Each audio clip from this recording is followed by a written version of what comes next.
Kecelakaan tragis yang menimpa bus rombongan karya wisata SMK Lingga Kencana Depok di Jalan Raya Kampung Palasari, Kecamatan Ciater, Kabupaten Subang, Sabtu, 11 Mei 2024, sekitar pukul 18.45 WIB kemarin, menyisakan sejumlah fakta miris yang seharusnya menjadi pelajaran bagi kita semua. Terlebih lagi, kecelakaan yang merenggut nyawa 11 orang yang terdiri dari 9 pelajar, 1 guru dan 1 pengendara motor yang melintas itu, ternyata bukanlah kecelakaan maut pertama yang terjadi di lokasi yang sama. Kepala Korps Lalu Lintas, Kakorlantas, Polri Irjen Pol Aan Suhanan mengungkapkan dari hasil olah tempat kejadian perkara, TKP, diketahui bahwa di TKP bus terguling tersebut merupakan jalur rawan kecelakaan alias black spot yang telah banyak memakan korban. Lokasi ini adalah black spot, sering terjadi kecelakaan di sini, kata Aan saat meninjau olah TKP di lokasi kejadian di Subang, Minggu, 12 Mei 2024. Ironisnya, meski seringkali terjadi kecelakaan yang merenggut nyawa, pemerintah daerah maupun instansi terkait hingga kini belum menyediakan jalur penyelamat atau emergency safety area untuk antisipasi kendaraan yang mengalami remblong seperti yang terdapat di turunan Selarong, Puncak, Jawa Barat ataupun lokasi turunan yang rawan kecelakaan di daerah lainnya. Padahal berdasarkan hasil olah TKP yang dilakukan pihak Korlantas Polri, diketahui bahwa di lokasi kecelakaan bus terguling tersebut tidak terdapat jejak rem sama sekali yang mengindikasikan ada kegagalan pada fungsi rem dari bus tersebut.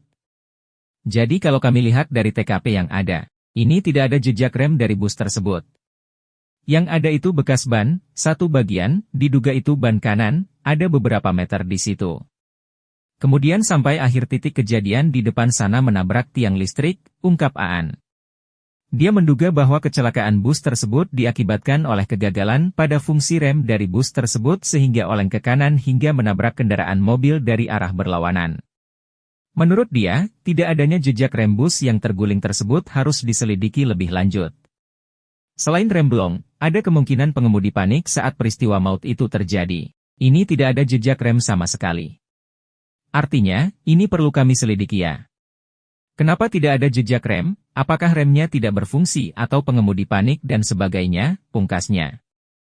Fakta miris lainnya diungkapkan Direktorat Jenderal Perhubungan Darat Kementerian Perhubungan, Kemenhub, yang menyatakan bahwa bus yang ditumpangi rombongan pelajar SMK Lingga Kencana Depok itu ternyata tidak memiliki izin angkutan.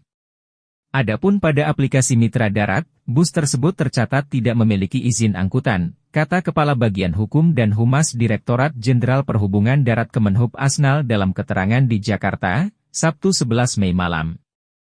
Asnal juga menyampaikan bahwa hasil pengecekan pada aplikasi Mitra Darat, status lulus uji berkala dari bus Trans Putra Fajar bernomor polisi E7524 OG yang mengangkut rombongan siswa SMK Lingga Kencana, Depok, Jawa Barat tersebut, telah kadaluarsa.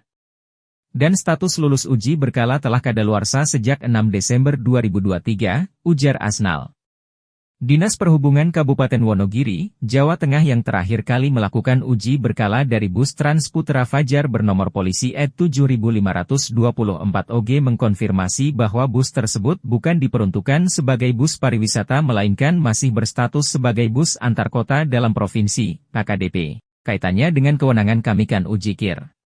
Dari dokumen kami, uji KIR ini berakhir Desember 2023, tapi statusnya itu masih HKDP, kata Kepala Dinas Perhubungan Kabupaten Wonogiri Waluyo di Wonogiri, Minggu.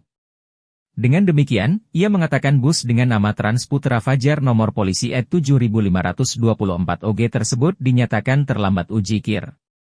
Menurut dia, seharusnya uji KIR dilakukan secara berkala setiap 6 bulan sekali. Ia mengatakan untuk uji KIR meliputi uji umum, yakni kelaikan dan uji administrasi. Terkait hal itu, ia sudah menyerahkan dokumen terakhir ke Dinas Perhubungan Kabupaten Subang, Jabar. Jadi sekarang sudah diambil alih oleh sana. Sesuai data yang sekarang ada, uji KIR sudah terlambat dan belum diujikan lagi, katanya. Sementara itu, dikatakannya, sesuai dengan dokumen bus tersebut, awalnya bernama Jaya Guna HG. Semua sudah dikonfirmasi, sifatnya bus itu sudah dilepas. Kalau kemudian terjadi seperti ini kan di luar kendali kami, tandasnya.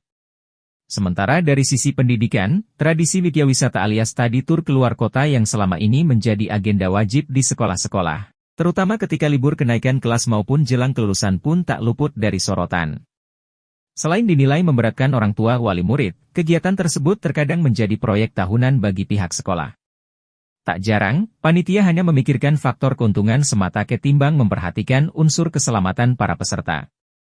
Hal itu bisa dilihat dari pemilihan sarana transportasi murah yang digunakan yang tak jarang memakai kendaraan yang tidak laik untuk perjalanan jauh, seperti bus-bus antar kota dalam provinsi, bus antar jemput pegawai milik instansi pemerintah. Bahkan ada juga yang menggunakan truk-truk milik TNI, Polri. Pemandangan semacam itu, sepertinya sudah menjadi rahasia umum yang biasa kita lihat setiap akhir pekan di kawasan wisata seperti Puncak dan Bandung, Jawa Barat.